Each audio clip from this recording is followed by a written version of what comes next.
लंबे समय से अटका पड़ा विभागों का बंटवारा आखिरकार हो चुका है। हालांकि इसके पीछे एक लंबा वर्कआउट भी किया गया है। इसी बड़ी अपडेट के साथ आइए शुरुआत करते हैं एमपी न्यूज के खास कार्यक्रम न्यूज रूम की। नमस्कार, बहुत बहुत स्वागत आपका। मैं हूं निधि आपके साथ। और जैसा कि मैंने बताया कि आखिरकार विभागों का बंटवारा हो चुका है और यही खबर फिलहाल सुर्खियों में बनी हुई है।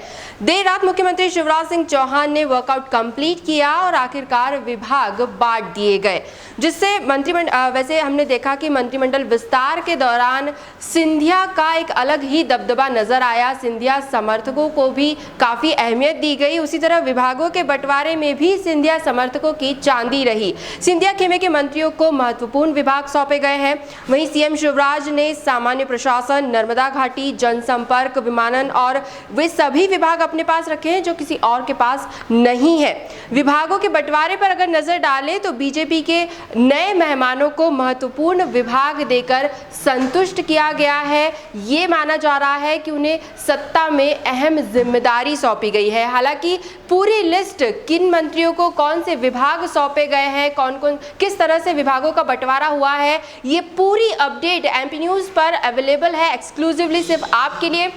आप हमारे फेसबुक पेज और यूट्यूब चैनल पर भी ये कंप्लीट अपडेट देख सकते हैं। तो हमें लाइक, शेयर और सब्सक्राइब करना ना भूलें। एमपी न्यूज़ टीवी पर मंत्रियों के विभागों के बंटवारे को लेकर फिलहाल एक्सक्लूसिव अपलोड किया गया है। वहीं अगर हम बात करें अन्य खबरों की तो कोरोना संक्रमण जो है वो भी फिलहाल तेजी से बढ़ता ही नजर आ रहा है। एक बार फिर लॉकडाउन करने की नौबत आ गई है, कुछ ऐसा ही माना जा रहा है। हालांकि मध्य प्रदेश में किस तरह से हालात हैं वो आपको हम बता देते हैं। आंकड़ों पर नजर डालते हैं संक्रमण के, तो मध्य प्रदेश में कल के दिन में 431 नए प्रकरण सामने आए हैं और कुल जो है अब 17,632 संक्रमित अब तक हो चुके हैं। 17,632 काफी बड़ा आंकड़ा है ये। वहीं 9 मरीजों की मौत हुई है कल के दिन में और कुल 653 मरीज अब तक कोरोना के चलते अपनी जान गंवा चुके हैं। यानी मौत का जो कुल आंकड़ा है वो 653 तक पहुंच गया है।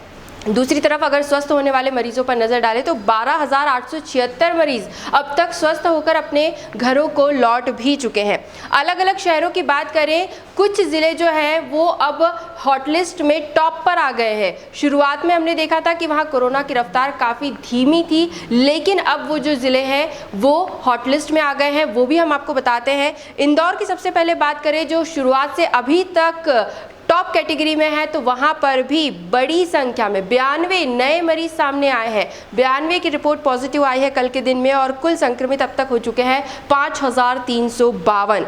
4 मरीजों की मौत हुई है कल के दिन और इसी के साथ मौत का आंकड़ा पहुंच चुका है 269 तक। 4,017 मरीज स्वस्थ भी हुए हैं और इस आधार पर अगर कैलकुलेट किया जाए तो फिलहाल एक्टिव मरीजों की संख्या 1,066 बनी हुई है।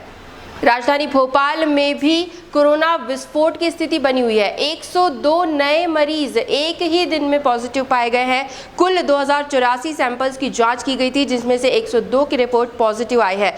कुल संक्रमितों की बात करें तो भोपाल में अब तक 3,823 कुल संक्रमित हो चुके हैं। जो नए संक्रमित हैं वो कुछ खास इलाकों से हैं, वो हम आपको बता देते हैं। चूना भट्टी क्षेत्र, नेहरू नगर, राजीव नगर और लाल घाटी, ये कुछ इलाके ऐसे हैं जहां से बड़ी संख्या में नए मरीज सामने आए हैं। इन क्षेत्रों में अब सख्ती बढ़ा दी गई है। इसके अलावा बात करें ग्वालियर की तो ग्वालियर भी अब हॉटस्पॉट बन चुका है। टॉप 3 में ग्वालियर का नाम आ रहा है। 111 एक साथ नए संक्रमित पाए गए हैं। पिछले 24 घंटों में 111 नए प्रकरण देखने को मिले हैं। कुल आंकड़ा ग्वालियर में 1,042 तक जा पहुंचा है। इसी तरह अन्य जिलों के कुल आंकड़ों पर नजर डालें तो मुरैना 945, ग्वालियर 906, उज्जैन 887, जबलपुर 542 अब तक कुल संक्रमित हो चुके हैं। इसी तरह नीमच में 496, सागर 446, बुरहानपुर 428, खंडवा 402 और खरगोन में भी 375 तक पहुंच गई है संख्या। तो कुल मिलाकर अगर देखें तो मध्य प्रदेश में हालात फिलहाल चिंताजनक हैं। जब से अनलॉक की शुरुआत हुई है उसके बाद से कुछ क्षेत्रों में लगातार लगातार बड़ी संख्या में मरीज सामने आ रहे हैं, लेकिन अब प्रशासन जो है वो कुछ अहम निर्णय लेने वाला है। उसी बारे में हम आपको बता दें, इंदौर में आपदा प्रबंधन समूह की एक अहम बैठक होने जा रही है, जिसमें कि तय किया जाएगा कि इंदौर में आगे लॉकडाउन होगा या नहीं, क्योंकि एक बार फिर बड़ी संख्या में मरीज सामने आ रहे हैं। तो ऐसे में हालात कुछ इस तरह के बन रहे हैं कि कुछ गतिविधियों पर रोक लगाना आवश्यक हो गया है। वैसे रविवार के दिन एक दिन का टोटल लॉकडाउन रखा गया, कह सकते हैं कि लोगों ने उसका पूर्णतः पालन भी किया है, क्योंकि सड़कें सूनी दिखाई दी, बाजार बंद रहे, लोगों का आना जाना बंद रहा। लेकिन सिर्फ एक दिन से इतना फर्क नहीं पड़ेगा, तो आने वाले समय में स्थिति को किस तरह से नियंत्रित किया जाए, इस पर विचार मंथन किया जाएगा। जिस तरह से संकेत मिल रहे हैं उससे लग रहा है कि प्रशासन टोटल लॉकडाउन तो नहीं करेगा, लेकिन कुछ गतिविधियों को प्रतिबंधित जरूर किया जाएगा।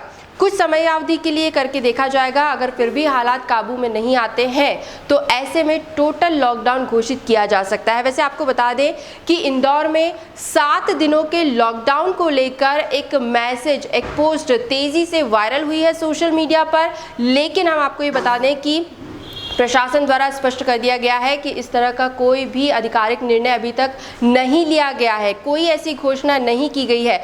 व्हाट्सएप पर, फेसबुक पर, अन्य सोशल प्लेटफॉर्म पर तेजी से ये मैसेज वायरल हुआ था कि इंदौर में पूरे हफ्ते के लिए टोटल लॉकडाउन घोषित हो गया है, लेकिन प्रशासन ने इस तरह के किसी भी निर्णय से सीधे मना कर दिया है, इनकार कर दिया है कि ऐसी कोई घोषणा नहीं की गई है। फिलहाल आपदा प्रबंधन समूह की बैठक में निर्णय लिया जाएगा और उसे भी आधिकारिक तौर पर घोषित किया जाएगा। तो लोग किसी तरह के इस तरह के भ्रामक मैसेज पर विश्वास ना करें। इसके अलावा हम आपको ये भी बता दें कि ज़िले के अस्पतालों, क्लिनिक, नर्सिंग होम को अपने यहाँ आने वाले सर्दी, खांसी और बुखार के जितने भी मरीज़ हैं उनकी जानकारी अब कोविड-19 सर्वे ऐप में देना होगी। ये भी प्रशासन की ओर से निर्णय लिया गया है। कलेक्टर मनीष सिंह ने रविवार शाम इसके आदेश जारी किए, जिसके तहत कोरोना संदिग्ध को चिन्हित करने के लिए कोविड-19 सर्वे ऐप में उनकी जानकारी अपलोड करना अनिवार्य कर दिया गया है, हर क्लिनिक, हर अस्पताल के लिए।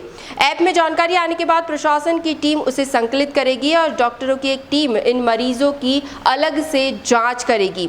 इस ऐप पर सभी अस्पताल, क्लिनिक संचालकों को रजिस्ट्रेशन कराना अनिवार्य है और अस्पताल और क्लिनिक्स के अलावा मेडिकल स्टोर संचालक जितने भी हैं उनका भी इस ऐप पर रजिस्ट्रेशन किया जाएगा। और अगर इन मेडिकल स्टोर्स पर कोई भी व्यक्ति सर्दी, खांसी या बुखार की दवाएं लेने पहुंचता है, बिना प्रिस्क्रिप्शन के पहुंचता है या प्रिस्क्रिप्शन लेकर भी पहुंचता है, तो भी उसकी जानकारी जो है इस ऐप में अपलोड करना अनिवार्य किया गया है, ताकि जानकारी मिलते ही उसका समय रहते उपचार भी किया जा सके। और संबंधित ऐप को लेकर सभी ड्रग इंस्पेक्टर्स की मॉनिटरिंग का काम भी अपर कलेक्टर को सौंप दिया गया है। तो कुल मिलाकर हम कह सकते हैं कि कोविड-19 सर्वे ऐप जो है उसमें रजिस्ट्रेशन और जानकारी अपलोड करना अनिवार्य कर दिया गया है, क्योंकि संक्रमण तेजी से फैल रहा है और जब भी मरीजों की पहचान होती है तो उनकी कॉन्टैक्ट हिस्ट्री निकालने में काफ़ी मुश्किल लगती है और काफ़ी वक्त भी लग जाता है। तो इससे बचने के लिए इस ऐप का सहारा लिया जा रहा है। वहीं अब भोपाल की भी एक अपडेट हम आपको दे दें कि जिस तरह से लॉकडाउन हुआ है, कोरोना संकट काल चल रहा है, उसमें ये देखने को मिला है कि अपराधों का जो ग्राफ है उसमें भी एक बड़ा उछाल आया है। लगातार आपराधिक गतिविधियां बढ़ रही है, चोरी, लूट, डकैती जैसे मामले बढ़ते जा रहे हैं। ऐसे में सुरक्षा की दृष्टि से भोपाल पुलिस ने भोपाल आई पोर्टल जो लॉन्च किया था, जिसके तहत प्राइवेट कैमरास को भी भोपाल के पुलिस स्टेशन से लिंक किया गया था, उसमें काफ़ी बड़ी सफलता देखने को मिली है। भोपाल पुलिस के लिए काफ़ी मददगार साबित हो रही है भोपाल आई ऐप, और पुलिस को शहर में लगे सीसीटीवी सर्वेलेंस कैमरे से ज़्यादा तो आम जनता के जो प्राइवेट कैमरेज हैं उनसे मदद मिल रही है। भोपाल आई से अब तक लगभग 10,000 से ज़्यादा लोग जुड़ चुके हैं और जिन्होंने अपने घर और दुकान पर लगे तकरीबन 50,000 से ज़्यादा कैमरों को लिंक किया है भोपाल पुलिस से। कुल मिलाकर हम ये कह सकते हैं कि जनता का बड़ा सहयोग यहाँ पर पुलिस प्रशासन को मिलता नजर आया है। और अच्छी खबर ये भी है कि पुलिस अब इन प्राइवेट कैमरों के जरिए अपराधियों पर और आपराधिक गतिविधियों पर पूरी तरह से नजर रख रही है और पिछले 1 महीने में 90 से ज़्यादा वारदातों का खुलासा भोपाल आई ऐप के जरिए ही हुआ है। तो ये एक काफ़ी बड़ी खबर है कि जब आपराधिक गतिविधियों पर नज़र बनाए रखेगी पुलिस, तो ऐसे में अपराधियों को पकड़ना और भी आसान हो जाता है और अपराधियों अपराधियों में खौफ भी रहता है पुलिस का। जब तक सीसीटीवी कैमरेज की फैसिलिटी नहीं होती थी तब तक काफ़ी आसानी से आपराधिक तत्व भाग जाते थे, उन्हें पकड़ने में काफ़ी मुश्किल होती थी। लेकिन भोपाल पुलिस प्रशासन को एक बड़ी सफलता मिलती यहाँ पर नज़र आ रही है और माना जा रहा है कि इसके चलते अपराधों पर लगाम लगाई जा सकेगी। अंत में बात करेंगे मध्य प्रदेश के मौसम को लेकर, तो मौसम जो है वो फिलहाल काफ़ी सूखा सा नज़र आ रहा है। मानसून का दूर दूर तक कोई पता नहीं है। और अधिकतम तापमान की बात करें, क्योंकि गर्मी और उमस काफ़ी बढ़ गई है, तो अधिकतम तापमान प्रदेश का जो औसत तापमान है वो 31.5 डिग्री दर्ज किया गया है। बारिश के आंकड़ों में प्रदेश पिछड़ता जा रहा है। इस समय बंगाल की खाड़ी से भी कोई सिस्टम बनकर नहीं आ रहे हैं। मौसम विभाग के अनुसार प्रदेश की जो अधिकतर बारिश है वो बंगाल की खाड़ी के सिस्टम पर ही डिपेंड करती है, उसी पर निर्भर होती है। और अरब सागर में बना सिस्टम भी पिछले दिनों कुछ दिनों बरसकर उत्तर भारत की ओर रुक कर गया है। तो ऐसे में प्रदेश में बारिश का दौर जो है वो पूरी तरह से रुक गया है और बारिश की झड़ी लगाने वाले जो सिस्टम्स होते हैं वो फिलहाल दूर दूर तक नज़र नहीं आ रहे हैं। और ऐसे में अच्छी बारिश के लिए प्रदेश को अभी और कुछ दिन का इंतज़ार करना होगा।